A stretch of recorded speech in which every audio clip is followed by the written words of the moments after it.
ہمارے چینل کو سبسکرائب کیجیے اور بیل آئیکن کو ضرور دبائیں۔ نحمدہ و نصلی علی رسولہ الکریم۔ الصلاۃ والسلام علیک یا رسول اللہ، الصلاۃ والسلام علیک یا حبیب اللہ، وعلی آلک و اصحابک یا رسول اللہ صلی اللہ تعالی علیہ وسلم۔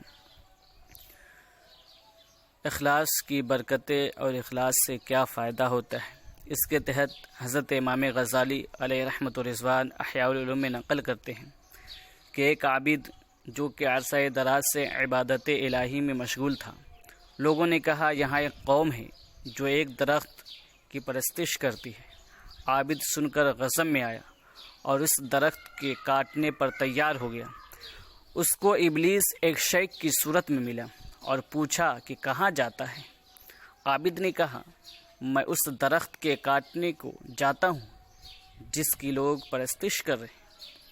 وہ کہنے لگا تو فقیر آدمی ہے، تجھے ایسی کیا ضرورت پیش آ گئی کہ تو اپنی عبادت اور ذکر اور فکر کو چھوڑا اور اس کام میں لگ پڑا۔ عابد بولا کہ یہ بھی میری عبادت ہے۔ ابلیس نے کہا میں تجھے ہرگز درخت کاٹنے نہیں دوں گا۔ اس پر دونوں میں لڑائی شروع ہو گئی۔ عابد نے شیطان کو نیچے ڈال لیا اور سینہ پر بیٹھ گیا۔ ابلیس نے کہا مجھے چھوڑ دے، میں تیرے ساتھ ایک بات کرنا چاہتا ہوں۔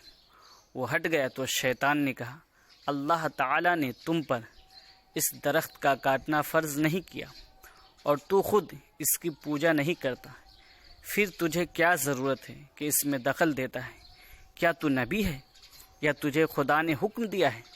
اگر خدا کو اس درخت کا کاٹنا منظور ہے تو کسی اپنے نبی کو حکم بھیج کر کٹوا دے گا۔ عابد نے کہا میں ضرور کاٹوں گا۔ پھر ان دونوں میں جنگ شروع ہو گئی۔ عابد اس پر غالب آ گیا، اس کو گرا کر اس کے سینے پر بیٹھ گیا۔ ابلیس عاجز آ گیا اور اس نے ایک اور تدبیر سوچی اور کہا میں ایک ایسی بات بتاتا ہوں جو میرے اور تیرے درمیان فیصلہ کرنے والی ہوں، اور وہ تیرے لیے بہت ہی بہتر اور نافع ہے۔ عابد نے کہا وہ کیا ہے؟ اس نے کہا مجھے چھوڑ دے تو میں تجھے بتاؤں۔ اس نے چھوڑ دیا تو ابلیس نے بتایا کہ تو ایک فقیر آدمی ہے، تیرے پاس کوئی شے نہیں، لوگ تیرے نان و نفقہ کا خیال نہیں رکھتے۔ کیا تو نہیں چاہتا کہ تیرے پاس مال ہو اور تو اس سے اپنے خیش و اقارب کی خبر رکھے اور خود لوگوں سے بے پرواہ ہو کر زندگی بسر کرے؟ اس نے کہا ہاں یہ بات تو دل چاہتا ہے۔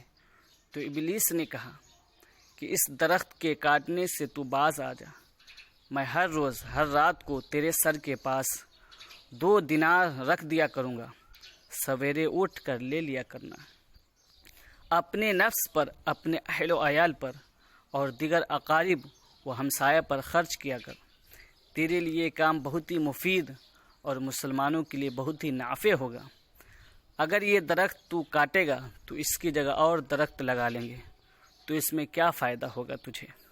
عابد نے تھوڑا تفکر کیا، سوچا اور کہا شیخ یعنی ابلیس سے تو نے سچ کہا، میں کوئی نبی نہیں ہوں کہ اس کا قطع کرنا مجھ پر لازم ہو، اور نہ مجھے حق سبحانہ و تعالیٰ نے اسے کاٹنے کا امر فرمایا ہے کہ میں نہ کاٹوں گا تو میں گنہگار ہوں گا۔ اور جس بات کا اس شیخ نے ذکر کیا وہ بے شک مفید ہے، یہ سوچ کر عابد نے منظور کر لیا اور پورا عہد کر کے واپس آ گیا۔ رات کو سویا، صبح اٹھا تو 2 دینار اپنے سراہنے پا کر بہت خوش ہوا۔ اسی طرح دوسرے دن بھی 2 دینار مل گئے۔ پھر تیسرے دن کچھ نہ ملا تو عابد کو غصہ آیا اور پھر درخت کاٹنے کے ارادے سے اٹھ کھڑا ہوا۔ پھر ابلیس اسی صورت میں سامنے آ گیا اور کہنے لگا کہ اب کہاں کا ارادہ ہے؟ عابد نے کہا درخت کاٹوں گا۔ اس نے کہا میں ہرگز نہیں جانے دوں گا۔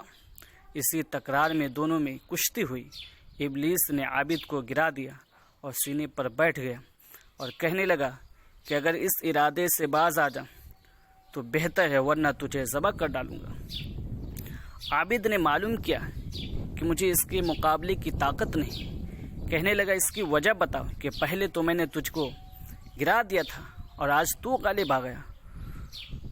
تو اس کی کیا وجہ ہے؟ شیطان بولا کہ کل تو خالص خدا کے لیے درخت کاٹنے نکلا تھا، تیری نیت میں اخلاص تھا، لیکن آج تجھے 2 دیناروں کے نہ ملنے کا غصہ ہے۔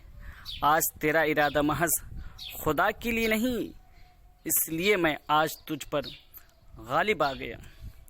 اس حکایت سے معلوم ہوا کہ شیطان مخلص بندوں پر غلبہ نہیں پا سکتا۔